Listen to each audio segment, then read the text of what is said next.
అంతర్వేది దేవస్థానం కోనసీమ జిల్లా బంగాళాఖాతం దగ్గర ఉన్నాము. మరి ఈరోజు సముద్రంలో కెరటాలు అసలు రావట్లేదు. మొత్తం అంతా ఊపు ఒండ్రు వచ్చేసి ఒక లోతు పైనే మరి సముద్రం పక్కన నడాలంటే భయం వేస్తుంది. చాలా ఉధృతంగా ఉంది.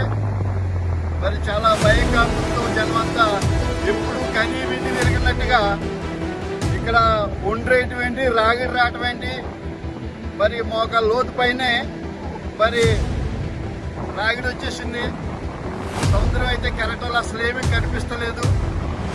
చాలా మరి భయక్రాంతులుగా ఉన్నాము. ఎందుకంటే సముద్రం వెనకెళ్తే సునామీ వచ్చే సూచనలు ఉన్నాయని మరి శాస్త్రజ్ఞులు చెప్పడం మేము ఉన్నాం కనుక దయించి మరి అందరూ కూడా ఇక్కడ నిత్యము మరి కొలిసే శ్రీ లక్ష్మీనరసింహస్వామి టెంపుల్ ఉంది. ఎంతోమంది ఇక్కడ స్నానాలు చేసి మరి నరసింహస్వామి దగ్గరికి వెళ్ళి దర్శించుకుంటారు. మరి ఎప్పుడు కూడా మేము పుట్టినప్పటి నుంచి కూడా చూస్తున్నాము.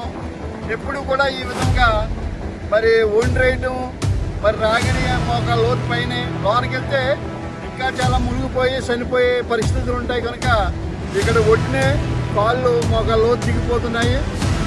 చాలా విచిత్రంగా ఉంది. మరి దీని విషయమై మరి పరిశోధకులు మరి అందరూ కూడా ఆలోచించవలసిందిగా కోరుతున్నాను. నేను అంతర్వేది దేవస్థానం సర్పంచ్ని మాట్లాడుతున్నాను. ప్రొద్దుట వాకింగ్ అని ఇక్కడికి వచ్చాను.